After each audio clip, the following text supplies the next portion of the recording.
ini wilayah yang sebenarnya ditemukan oleh James Cook ya tahun 17 berapa abad 18 gitu, yang akhirnya zaman Napoleon diakuisisi menjadi wilayah Prancis. Nah, di sana kita punya penduduk Jawa, ya suku Jawa yang tinggal di sana nanti. Jadi, dan ada satu ini yang menarik, waktu saya di sana awal-awal mengunjungi sesepuh, ada satu ibu namanya, saya ingat Ibu Itih itu. Begitu dibilang ini ada Pak Konsul mau ketemu Bu, langsung bahasa Sunda ibu ini. Wah, abdi mah teu kemana-mana, abdi di dieu wae. Pak Dubes, kita harus bangga, orang Jawa tuh diabadikan jadi nama tempat. Apa? Di Lapangan bola, Sutirio, mungkin Sutario atau apa ya. Ada Sutirio. Lapangan bola satu lagi yang saya masih di sana, Sarikun Singodimejo. itu Jawa benar. Ada di Facebook saya tuh, saya foto dengan wali kota dengan peresmian nama stadion.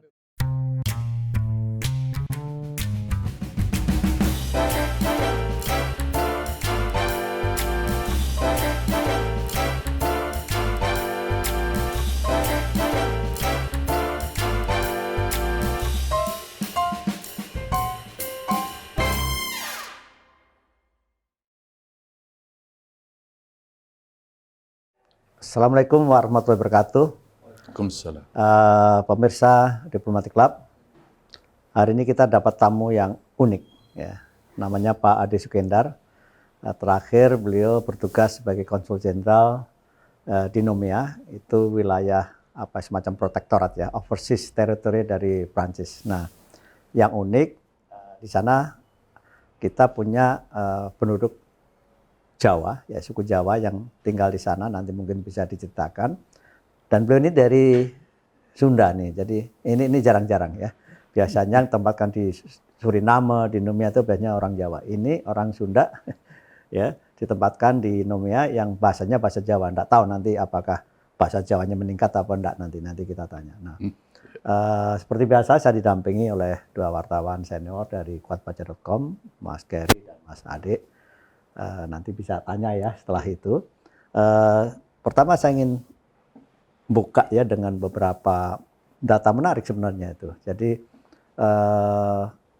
ini wilayah yang sebenarnya ditemukan oleh James Cook ya tahun 17 berapa abad 18 gitu, yang akhirnya zaman Napoleon diakuisisi menjadi wilayah Prancis. Nah, ada beberapa mungkin yang perlu dijelaskan apa. Biasanya kan kalau Suriname kita paham karena itu kan wilayah jajahan Belanda ya, jadi dibawa oleh Belanda ke sana. Nah ini kan dari orang Jawa dibawa ke Nomea yang notabene jajahan Prancisnya. Mungkin ini pertama saya tanyakan Pak Ade dulu, bisa dijelaskan ini unik sekali nih, dan berapa kira-kira populasi orang Jawa dan apakah masih mempertahankan bahasa Jawa, bagaimana dengan anak-anaknya? Baik, terima kasih Pak Dubes Wahid atas kesempatan ini dan hadirin semua. Mengenai wilayah New Caledonia atau dalam bahasa Perancisnya Nouvelle Calédonie, itu seperti yang disampaikan ditemukan oleh James Cook, kemudian pada abad 17, kemudian pada tahun 1896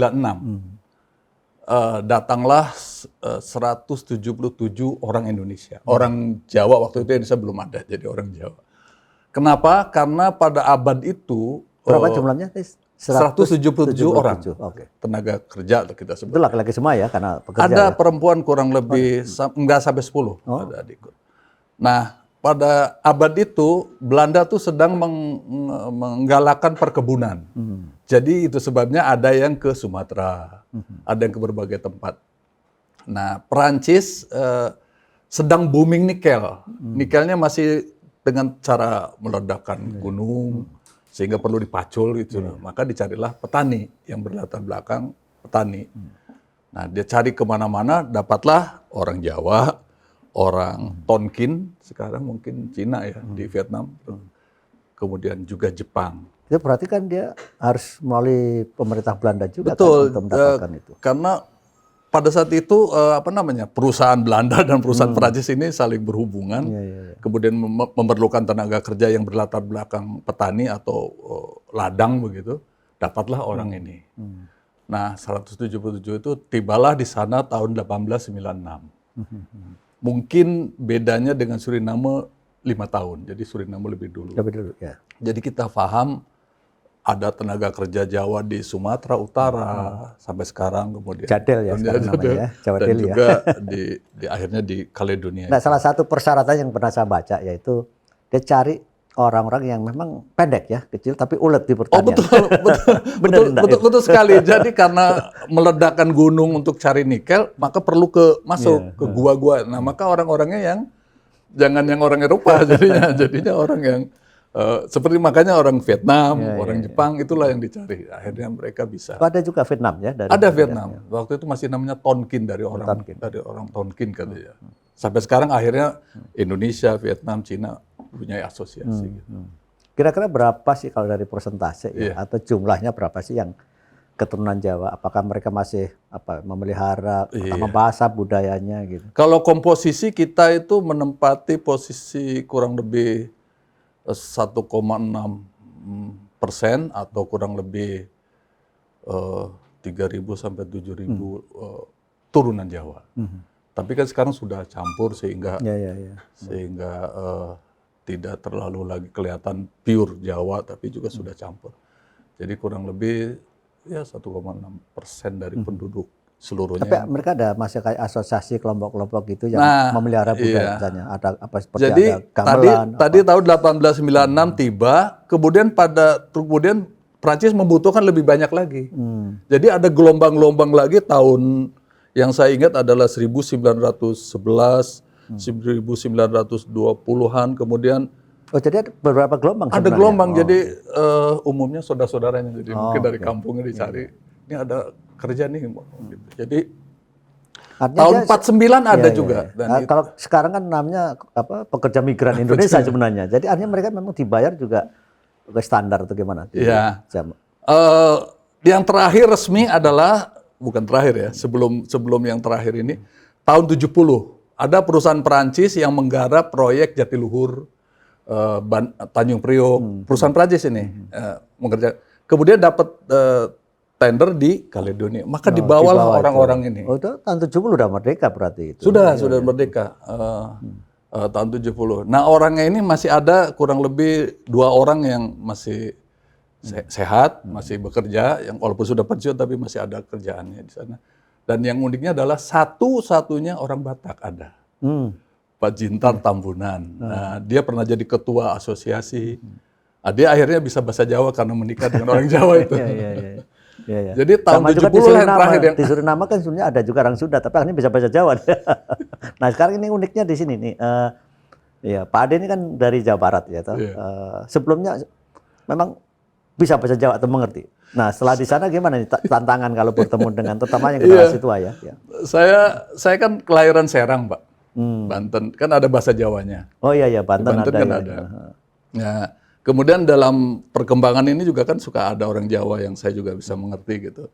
Sampai sana memang ada kendala berat sih, enggak terlalu banyak kendala berat, tapi agak susah menyampaikan bicara dalam bahasa Jawa gitu. Kalau yang ringan-ringan sih tiang pundi gitu. Seperti itu saya paham gitu. Jadi, dan ada satu ini yang menarik, waktu saya di sana awal-awal mengunjungi sesepuh, ada satu ibu namanya, saya ingat Ibu Iti itu. Begitu dibilang ini ada Pak Konsul mau ketemu Bu, langsung bahasa Sunda ibu ini. Wah, abdi mah teu kemana-mana, abdi di dieu wae gitu. Loh kok bahasa Sunda nih ibu ini. Jadi ada juga ya sebenarnya dari. Saya tanya ternyata dia dari Rangkas Bitung. Oh, Rangkas Bitung ya. Jadi ibu itu ya. Kemudian di utara di kota Point Dimi namanya, Pak Anian namanya. Orang Tangerang. Dan dia bahasa Sunda juga. Dia makin seneng lagi nih ada konjen yang biasanya orang Jawa. Ini ada orang Sunda jadi seneng. Ini generasi berapa nih? Ibu Iti itu mungkin tahun 20-an dia datang ke ekonominya. Jadi masih generasi pertama dia? Enggak, udah yang gelombang yang berikutnya. Oh, yang berikutnya ya. Oh, yang gelombang berikutnya. Kalau yang pertama pure Jawa. Iya. Dari Tegal, Brebes. Apa kesenian Jawa misalnya apa masih ada di pertunjukan di sana tuh? Nah, ini juga konsulat dibuka tahun 91. Kemudian Bapak tahu kalau di konsulat tuh pelestarian budaya Indonesia juga ada. Mereka juga akhirnya bisa ya semacam apa ya, diorganisir lebih terorganisir lah ya kegiatan itu. Sebelumnya mereka ada, jadi mereka ini kan kerja di tambang. Nah ini ngisi waktu, maka dia bikin apa hiburan-hiburan yang berupa kesenian dan sebagainya. Kemudian dengan adanya konsulat, maka semakin terorganisir kegiatan itu. Dan makin lagi pada tahun yang saya ingat tahun 84 itu Pak Konjennya meminta supaya ada organisasi, namanya akhirnya PMIK, Perhimpunan Masyarakat Indonesia dan Keturunannya. Dan ini banyak cabangnya, ini ada yang bagian Islam, Katolik, Pemuda, kemudian ada yaitu kematian. Ada namanya KKBI, Kesatuan Kematian Bangsa Indonesia. Saya judulnya kok kematian, jadi saya ngeri juga nih. Gitu. Tapi ngurusin yang kematian karena masyarakat setempat kan Perancis atau Kanak, tapi jadi mereka tetap melaksanakan tradisi-tradisi. Kalau hubungan dengan apa? Mayoritas di sana lokal ya, Kanak ya. Ya kan, hubungan antar suku itu apa? Selama ini bagaimana? Baik-baik saja atau pernah terjadi satu gesekan-gesekan? Iya ya. Justru baik hubungan dengan masyarakat lokal, yaitu dengan etnis Melanesia atau Kanak ya. Sangat baik karena dia melihat orang Jawa ini apa namanya? Rajin atau nerimo. Jadi ketika ditugaskan, disuruh kerja, jarang dicambuk. Karena mau nerimo dia. Ya kerjakan aja. Mau protes nggak ngerti bahasanya kali itu ya. Jadi. Tapi kalau Kanak ini protes dia, akhirnya dicambuk dan sebagainya gitu ya. Nah, itu pengakuan dari ketua adat di Paita, saya ingat betul bahwa orang Jawa itu memberikan pengaruh positif pada kita bagaimana menerima situasi kerja yang tidak nyaman tapi bisa terus dikerjakan. Rupanya itu yang disebut apa? Mungkin Pak Dubes tahu itu nerimo atau apa gitu ya. Dan nerimo ing pandum ya. Kadang-kadang sama di Timur Tengah gitu kan. Jadi pekerja kita banyak disukai. Ya karena mau protes kalau orang Arab, India, Pakistan biasanya gampang protes karena dia ngerti bahasa Arab ya rata-rata ya. Di Indonesia enggak, akhirnya ya nerima aja. Nah, ada lagi itu sebabnya kenapa jadi banyak bahasa di Kanak itu terpengaruh oleh bahasa Jawa. Jadi orang Kanak kalau ngomong sama kita dolan gitu ya. Dolan ya, gitu. Dia mau dia. Pokoknya kalau orang Jawa tuh maunya itu dolan. main tuh kalau ya bahasa populernya. Ya. Main gaple, main atau kartu apa? Ceki ya namanya. Ceki ya, itu. Mereka nggak ada masalah, mereka sangat baik. Akhirnya ada kawin campur, kawin mawin di antara orang kita dan juga orang Kanak. Dan orang kita ini uniknya waktu pergi ke sana itu membawa bibit kopi. Oh jadi ada kopi dari ada asalnya. Kopi Jawa di sana disebut. Kemudian ada rusa. Oh gimana bawa rusa? Bahkan namanya sampai sekarang di sana rusa. Rusa ya. Jadi bawa hidup itu. Karena pakai kapal, saya nggak tahu ceritanya, tapi itu namanya ini menarik ini. Dalam tulisannya rusa gitu ya. Ini diambil dari bawah oleh orang Jawa ke Kaledoni, namanya sampai sekarang pun rusa. Ya, ini menarik ini pemirsa. Jadi beliau orang Sunda, tugas di yang mayoritas ya dari segi etnis Indonesia itu dari Jawa, dan tapi ketemu juga ternyata orang Sunda di sana ya. Ada satu itu, dua. Ada dua. Kemudian kalau dari segi politis ya, tadi dikatakan ya sosial budaya dari segi adaptasi itu cukup bagus ya, dan kalau tidak salah tuh tahun 2008 diadakan referendum ya, apakah mereka kan secara resmi apa sebagai French Overseas Territory ya, teritori masuk wilayah Prancis yang di luar. Tapi ternyata hasilnya mereka lebih suka bergabung dengan Prancis, misalnya 56% ya. Jadi pada tahun 84 itu Pak Dubes itu ada pemberontakan orang lokal, orang Kanak. Berontak kepada Prancis bersenjata begitu. Kemudian diatasi oleh Prancis dan tahun 1988 dicapailah kesepakatan antara Jean Marie Tjibaou dengan Jacques Lafleur untuk semacam gencatan senjata selama 10 tahun. 10 tahun jadi sampai 88 sampai 98 dihentikan konfrontasi bersenjata dibarengi oleh pembangunan ekonomi. Jadi ada pembangunan sejak itu, banyak pembangunan ke pelosok-pelosok karena masyarakat Prancis kan kebanyakan di ibu kota di Nomea, di provinsi. Tahun 88 Matignon Accord itu ditandatangani, kesepakatan tidak ada konflik bersenjata, yang adalah pembangunan. Tahun 1998 dirasakan perlu diperpanjang. Diperpanjanglah. Masyarakat merasakan pembangunan itu ya. Iya, 20 tahun. Termasuk janji referendum itu. Jadi memang yang 2008 itu sebenarnya 2018 itu sebenarnya sudah ada janji sebelumnya. Sudah ya, ada janji. Sudah ada janji nanti referendum dan tidak sekali referendumnya. Kalau sekali mungkin nanti ada tafsiran lain. Berapa tahun kemudian di referendumnya sekali lagi. Jadi sampai begitu Perancis menangani wilayah Berarti Kaledonia penguasa ini. Perancis apa? Gubernur jenderal tingkatnya ya? Iya, jadi kalau dalam bahasa Prancisnya haut commissaire itu komisaris tinggi sama dengan gubernur jenderal. Kemudian ada presiden, ada pemerintah lokal, presidennya, kongresnya, Itu lokal. menterinya, ada semua lengkap ini. Jadi kembali ke tadi, 20 tahun itu dirasakan banyak manfaat, makanya yang pro Prancis menang. Karena di 3 provinsi kan, Kaledonia dibagi 3 provinsi, provinsi selatan, utara, dan kepulauan. Selatan ini yang ada di Nomea, ini banyak katakanlah orang Prancisnya, atau ya Prancisnya. Yang utara ini kebanyakan orang Kanak dan kepulauan. Tapi di pemilihan lokal, ini dua-duanya yang menang pro Prancis. Oh, okay. Ya, ya. Jadi bukan yang pro kemerdekaan, yang dua ini juga Mayoritas ya. election Kalau- anggota iya. parlemennya milih yang Prancis. Kalau juga. saya lihat memang ya kalau dari GDP per kapita ya mungkin dikoreksi saya tidak yakin ya kalau per kapitanya yang saya googling ya itu 31.000 sekian. Betul Pak. Jadi Artinya jauh tinggi kita hanya 4.000 ya jauh tinggi dari kita. Jadi kalau catatan BPS mereka itu di antara Australia dan New Zealand.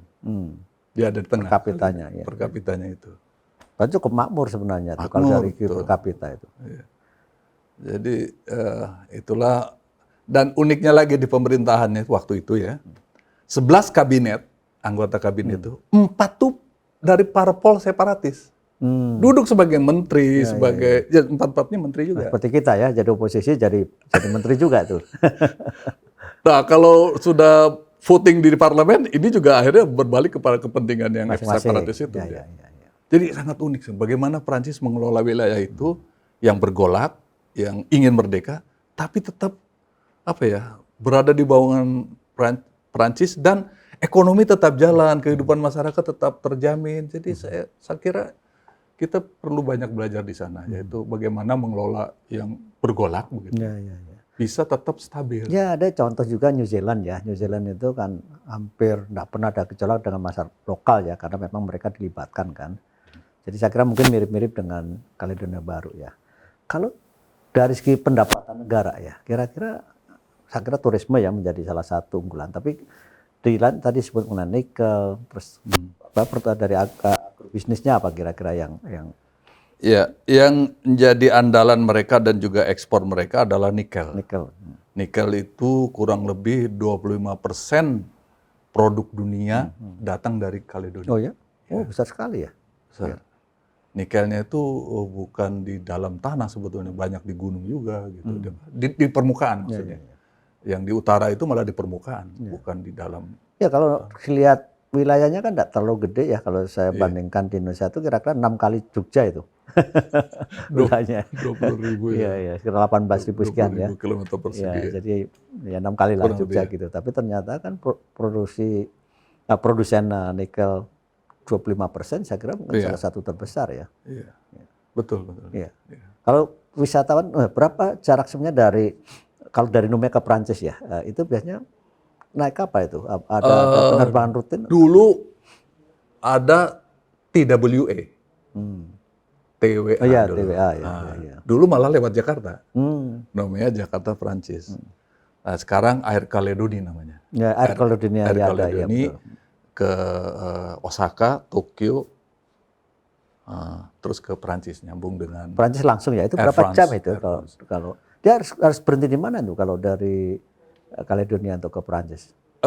yang lewat Osaka atau Tokyo, ada juga yang lewat Sydney. Nah, itu Sydney tiap hari ada penerbangan. Oh, berarti jauh sekali ya. Jauh itu. Ya, ya. Nah, kalau misalnya dari segi itu ya, dari apa namanya karir ya, yang keturunan-keturunan Jawa ini, kalau di Suriname ada beberapa yang udah jadi menteri ya kita tahu, karena memang jumlahnya di sana lebih besar. Kalau yang keturunan Jawa itu ada nggak di karir politik atau menduduki satu jabatan? Betul Pak. Jadi Perancis itu dengan sistemnya yang demikian demokratis, tergantung kepada pemilunya, kemudian di parlemennya ada berbagai parpol, maka itulah yang berhak menjadi, nanti dipilih di parlemen siapa yang menjadi presiden, siapa yang jadi menteri. Jadi politisi kita ada yang kelahiran sana tentu saja, namanya Ibu Corinne Foissang. Dia menjadi wali kota di Lavoie. Kurang lebih 180 kilo dari ibu kota Denomea, Ibu Corinne Foissang. Kemudian yang di kongresnya ada Ibu Rusmaini. Oh, hebat ya, malah perempuan ini ya. Ibu Rusmaini, San Muhammad namanya. Nah, di utara ada yang apa namanya, alirannya independen malah, separatis, Yannick Slamet namanya.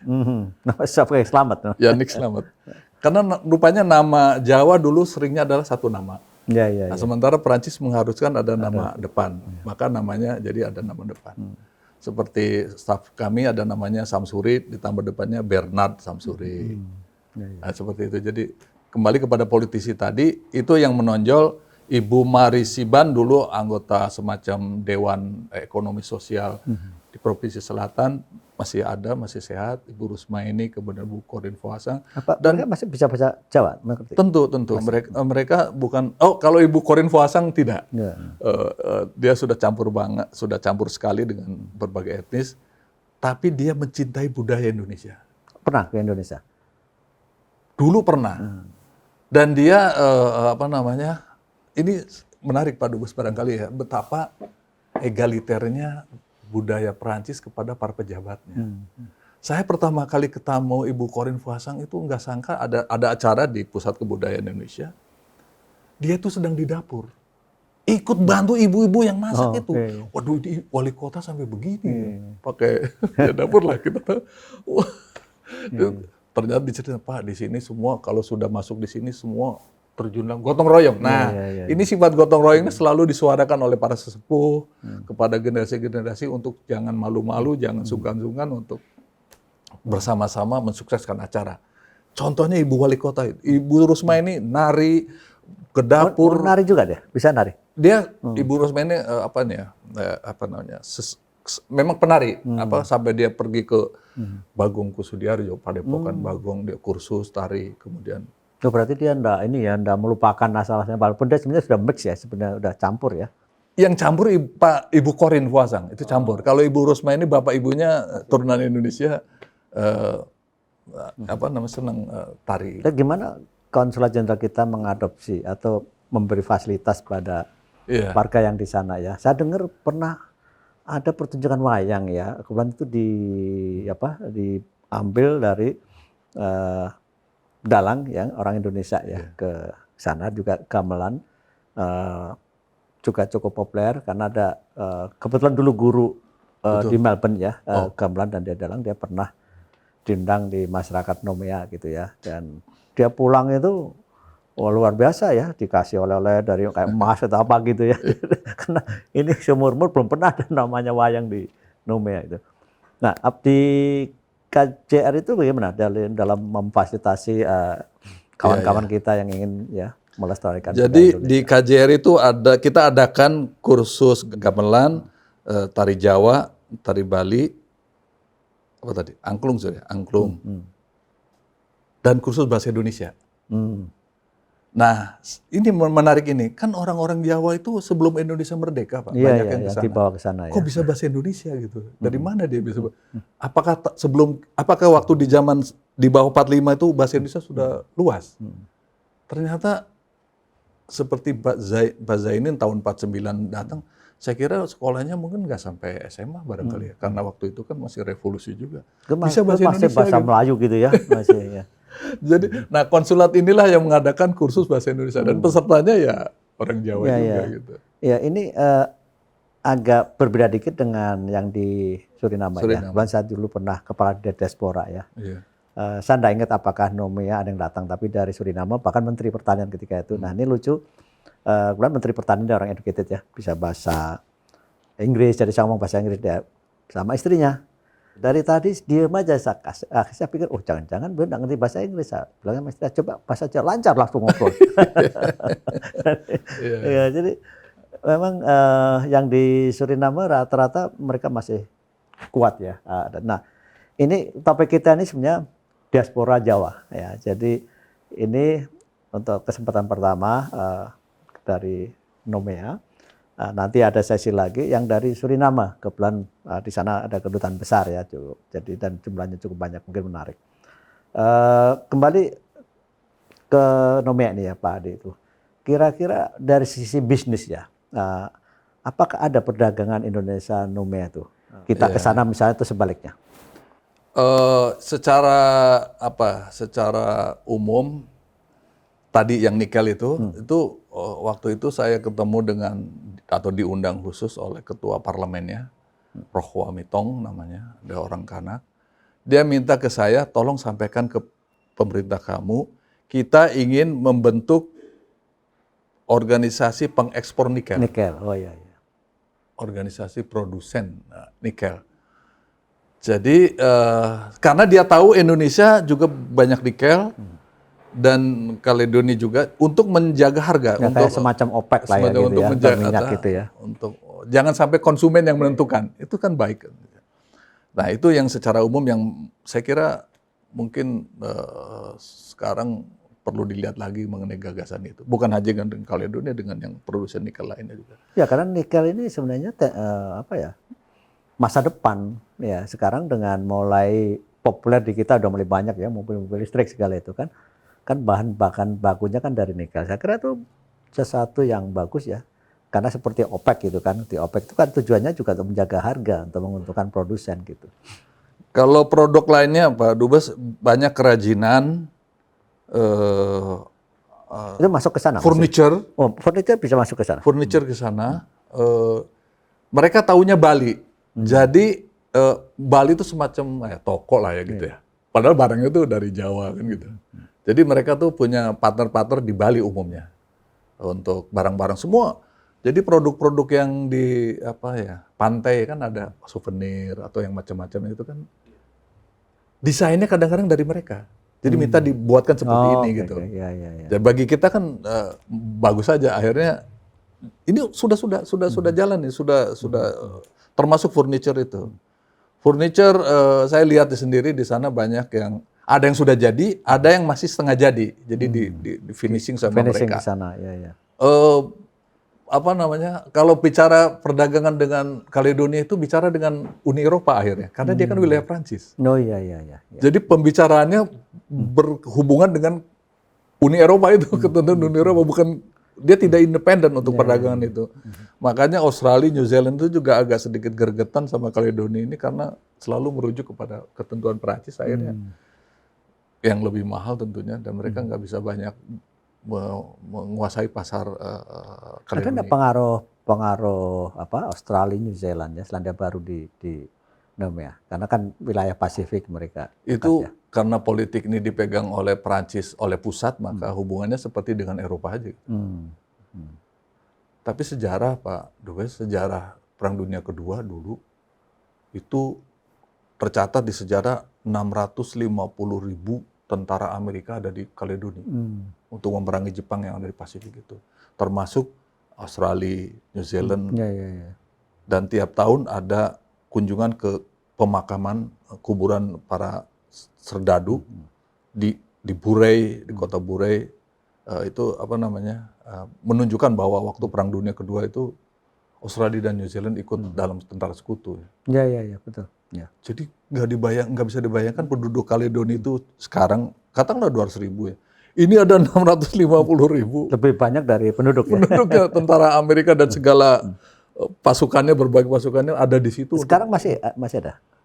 Enggak, jadi sekarang Kaledonia menjadi pusat angkatan bersenjatanya Prancis. Prancis, ya. Kan di sana ada lagi wilayahnya, Wallis Futuna sama French Polynesia. Ini masih ada 3 wilayah. Tapi pusat angkatan senjatanya atau angkatan lautnya ada di Kaledonia. Itu masing-masing ada kayak komisaris tinggi sendiri ya? Masing-masing ada ya, komisaris tinggi atau gubernur jenderal. Dan gubernur jenderal Australia yang perempuan, Madam apa itu pernah berkunjung ke sana, ke Kaledonia. Saya waktu itu masih ada di sana. Nah ini pertanyaan terakhir, ada enggak yang unik ya, makanan-makanan yang khas Jawa ya, masih ada di sana dan sampai sekarang masih, apa mungkin dalam bentuk restoran, apakah ada restoran yang khusus menyajikan itu? Kalau restoran itu yang setahu saya ada 3 sampai sekarang eksis, jual makanan Indonesia, dan yang 2 lagi catering. Nah, saya kagumnya pada orang Jawa ini bisa beradaptasi dengan semua ketentuan mengenai aturan Kementerian Ya, Kesehatan. karena itu kan Prancis, jadi masalah makanan bisa ketat sekali ya gitu ya. Dapurnya diinspeksi Iya, setiap betul, ya. 2 atau 3 bulan sekali diinspeksi. Peralatan masaknya diinspeksi. Jadi Standar lah, standar Eropa ya. itu ya. Dan uniknya seperti rangginang itu rangginang populer. ya. Populer. Iya. Dan banyak sate apalagi, nasi goreng, bakmi, bakmi Kaledoni. Jadi Jadi masalah makan ini masih ada ya? masih ada. Dan ini menarik juga, kalau konsulat bikin acara atau bazar, dibuka jam 9. Itu jam 7:30, jam 8 udah datang beli makanan kita terus pulang. Iya. Jadi dia kelihatan parkir karena dia mau cari makanan. Jadi dia mau nyari makanannya. Iya.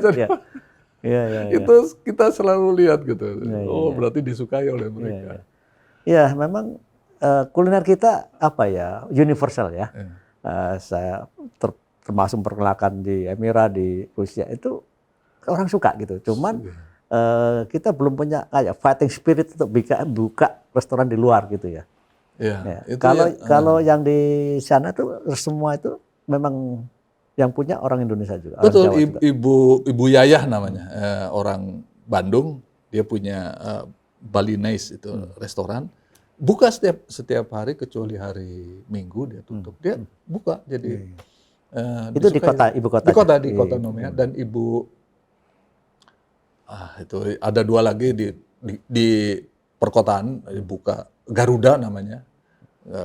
Di situ juga restoran juga, itu makan di situ juga ada. Ya.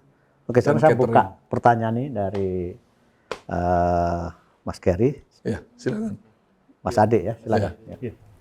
Makasih Pak Wahid, Pak Ade, menarik sekali ini kisah diaspora kita ya, diaspora Jawa khususnya di Numea, dan dari yang kami simak tadi pembicaraan Pak Wahid dengan Pak Ade, saya pikir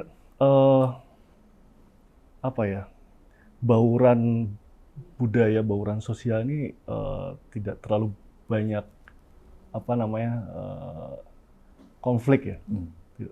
Kalau yang lain tuh bisa jadi ada kayak benturan budaya sampai kekerasan fisik gitu. Tapi di sini seperti lokal menerima dan pendatang Jawa juga bisa menyesuaikan diri. Kalau dari perspektif orang Jawanya, Pak, ketika datang ke Numea, nilai-nilai apa sih yang bisa mendukung orang Jawa ini bisa beradaptasi dengan baik di Numea saat pertama kali datang? Kira-kira seperti itu. Ya. Budaya nerimo itu tadi. Ya, mungkin yang singkat itu dan nerimo itu. Kan dulu mereka datang itu sebagai pekerja. Jadi memang mencari kerja kan gitu. Dan berlatar belakangnya pun mereka banyak petani. Jadi ini bukan masuk kayak kerja rodi ya di sini, di zaman Belanda enggak. Jadi 1896. 1896. Itu masih zaman kerja rodi loh di sini. Di sini, tapi di sana mereka sudah datang dengan mindset sebagai pekerja. Ya? Sebagai pekerja, dan itu tadi bahwa mereka kecil sekali kena siksaan, kena cambukan dari mandor. Dan orang Kanak mengakui bahwa itu karena orang Jawa menunjukkan bahwa mereka nggak jarang dicambuk karena mereka mau kerja, nerimo aja gitu. Nggak protes ya? Nggak protes jadi. Karena itu tadi nggak ngerti bahasanya, mau protes susah. Jadi terima aja gitu. Jadi mungkin adaptasinya di situ ya. Jadi saya kira mungkin itu bisa, artinya luas ya, nerimo itu bisa luas ya. Iya, dan bahkan dengar-dengar malah orang Jawa ini ya dalam waktu belakangan ini saya juga nggak tahu range-nya kapan itu bisa bersosialisasi lebih intim lagi dengan orang lokal sampai ada pernikahan dengan beda suku itu kan saya pikir fenomena yang luar biasa itu. Nah ini mungkin kaitannya dengan pernikahan itu ya. Apakah masih ada adat Jawa misalnya dalam hal pernikahan sisa-sisa masih itu dalam Ada, betul. KJRI kan konjen biasanya diundang toh. Betul ada itu. Saya pernah menghadiri menginjak tanah Tedaksiten. Oh ya Tedak City ya. Nah, Tedak itu Sitan ya. Tedaksiten juga itu ada. Kemudian kalau nyadran. Nyadran, oh, itu hanya sekarang udah hanya di kampung-kampung gitu ya, yang masih ada. Nyadran sebelum Ramadan ya. Ya, belum Kita pergi ke Goro namanya. Ada wilayah Goro itu kurang lebih 80 Oh, jadi kilo. mereka puasa juga ya, Yang Islam ya puasa. puasa. Jadi nyadran ke Goro, kita tuh bingung dan satu lagi di utara itu ya. Itu kenapa ada di sini kan kira-kira gitu. Ternyata banyak kuburan-kuburan orang Jawa. Dulunya ada tambang Goro dulu. Nah, di situ banyak pekerja yang mungkin meninggal dan sebagainya dikubur di situ. Kemudian pemerintah Prancis mau bikin atau kalau dia mau bikin jalan. Nah, itu jangan sampai mepet ke tempat kuburan itu. Jadi orang lokalnya yang melindungi. Ketua adat di situ yang bilang ini ada kuburan. Dari mana kamu tahu? Kata kakeknya itu dulu ada kuburan dan ada jarik yang batik dan sebagainya. Jadi ini jangan diganggu. Akhirnya jalan itu nggak terlalu ke arah bukit, jadi pinggir laut itu. Tiap tahun kita nyadran itu kan berarti budayanya masih dipertahankan. Sekarang budaya nyadran itu hanya di desa pelosok juga di Jawa ini, yang sudah setengah kota udah lupa orang itu. Ternyata masih ada ya. Dan berobosan ya Pak, berobosan. Apa tuh? Yang ini jenazah ngelewatin Oh ya itu. Anak-anaknya tuh namanya di belakang ini. Wah itu udah berobosan gitu. Itu masih ada. Lama sekali di kita udah jarang itu. Ya dan tahlil kemudian juga ada bau menyan juga masih ada itu di sana. Oke, Mas Ade ya. Menarik banget sih ini Pak soal Jawa nih. Saya ada beberapa pertanyaan Pak terkait dengan filosofi Jawa itu kan ada banyak Pak ya. Ada macam-macam gitu. Kira-kira yang masih dipertahankan di sana itu apa, dan juga mungkin dari segi perdagangan kira-kira tuh produk Indonesia kan kebanyakan saya baca itu kebanyakan migas yang diekspor ke sana. Itu produk apa sih yang paling populer? Apakah itu dari segi makanan kah atau dari segi tekstil kah gitu? Ya, untuk yang perdagangan itu produk handicraft. Furniture, lemari semua, meja semua itu sangat populer di sana. Rumah kayu juga ada juga. Kemudian. Tapi itu langsung atau melalui Eropa ya? Enggak, dia dari Bali. Oh, dari Bali. Dia partnernya tuh di Bali, jadi Bali ini yang nyari ke Jepara, nyari ke Jawa. Jadi lah dia langsung dikirim kapal ya. Kirim kapal lewat Australia dan seterusnya. Jadi itu yang produk-produknya adalah handicraft, terus kira-kira potensinya apa? Ada potensi baru nggak kayak produk-produk Indonesia? Misalnya kayak di Jawa kan ada banyak tuh minuman hangat kayak secangkah atau misalnya jahe itu kan sebenarnya itu jadi populer gitu kan. Itu bisa jadi satu unggulan, dan memang konsulat juga selalu mempromosikan itu. Kita kalau di airport kan ada souvenir itu ternyata buatan Jawa, buatan Bali. Nyebutnya sih buatan Bali selalu bilang Bali, padahal itu kan dari Jawa. Handicraft itu kan banyak sekali beragam. Di pantai itu kan selalu ada seperti alat surfing itu juga kan ada gift-nya kan, itu juga buatan kita. Kalau yang besar-besar tadi kan makanan ada bakmi, ada Ibu Yayah itu juga mengimpor Indomie 1 kontainer. Oh, Indomie ada di sana? Ada. Ibu Yayah ini bikin bakminya dari Indomie. Diolah lagi, dibumbuin lagi, jadi dia. Itu dan ini juga orang Jawa ya. Jadi banyak bibit-bibit pohon atau apa yang mencoba untuk dihidupkan. Itu menarik ya. Kopi terutama ya. Kopi sudah. Itu salah satu andalan misalnya udah sampai ekspor kopi atau hanya untuk belum. Kopi belum, masih produk masih. Tapi ada lokal. dikenal tuh dengan kopi Jawa atau kopi.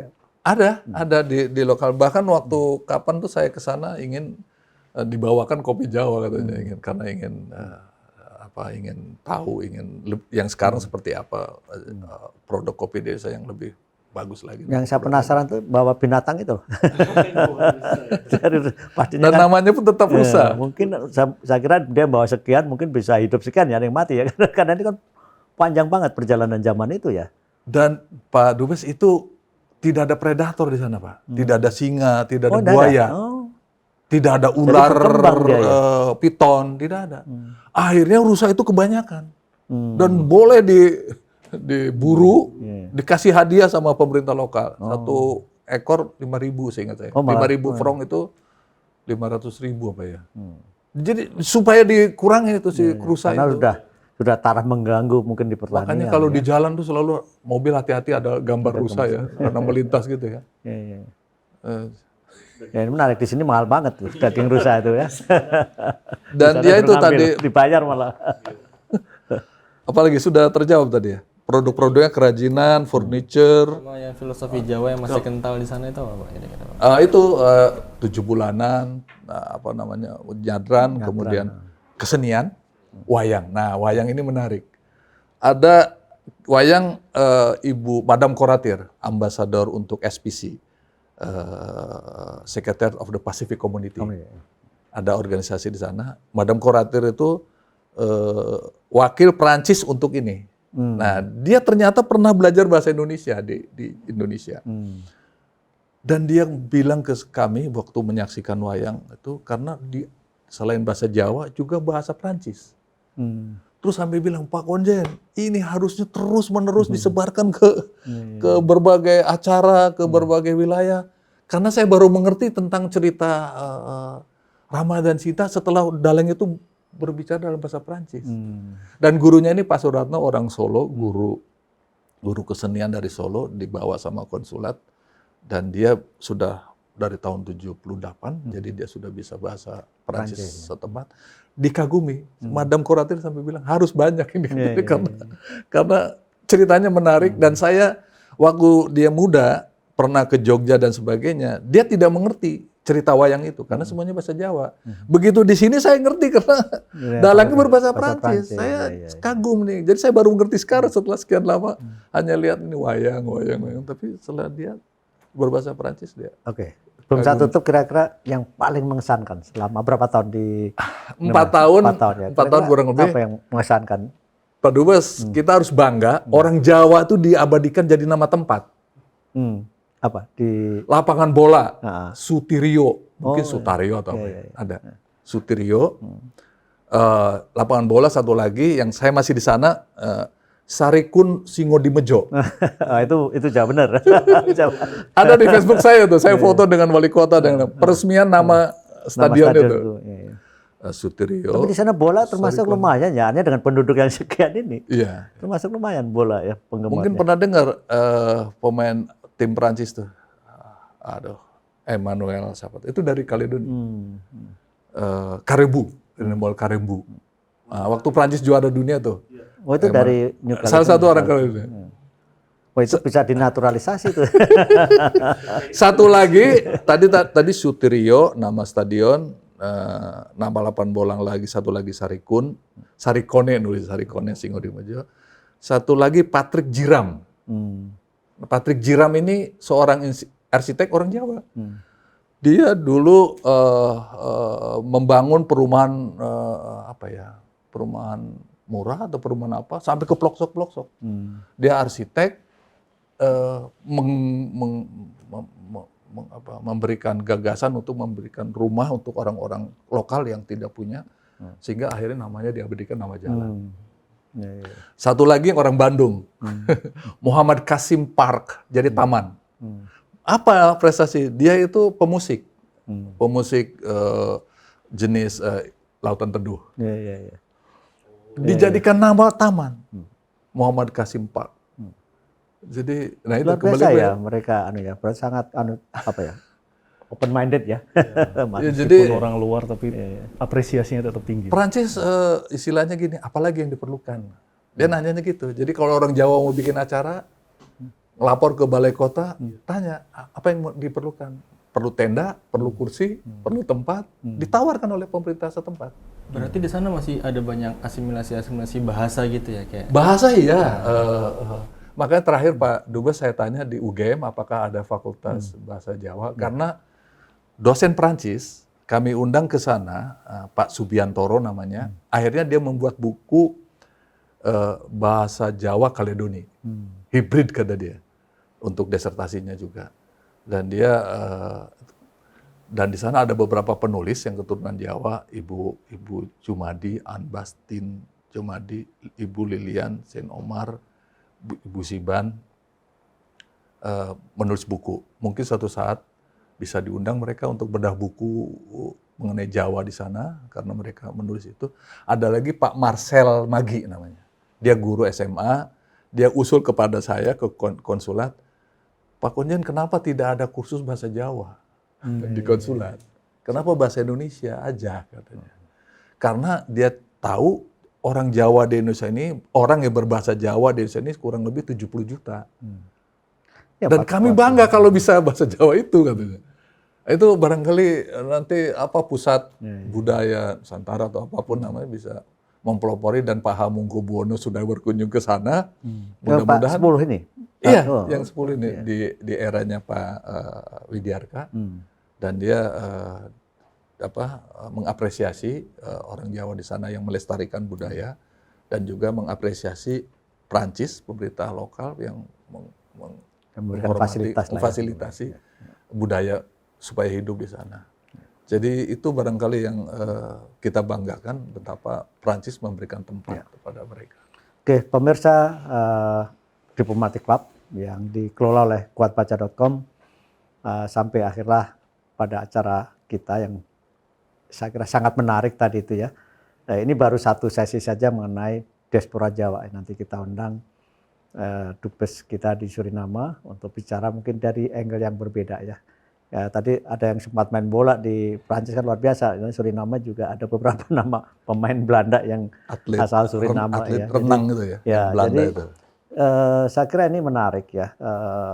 Bagaimana orang-orang Jawa itu di manapun mereka berada, mereka mencoba mempertahankan budayanya ya. Saya juga mengalami di beberapa negara lain ya. Ada di Australia namanya Paguyuban Jawi. Oh. Ya. Ada juga Paguyuban Sunda juga ada. Jadi itu kita why not ya, ini kan budaya-budaya masing-masing yang cukup sebenarnya banyak dikagumi di luar ya. Seperti saya bertugas, saya selalu bikin festival-festival itu dengan menampilkan budaya. Ini luar biasa. Jadi pemirsa, terima kasih dan sampai jumpa pada episode berikutnya, dan ikutilah acara-acara Diplomatic Club dan jangan lupa subscribe. Terima kasih. Wassalamualaikum warahmatullahi wabarakatuh.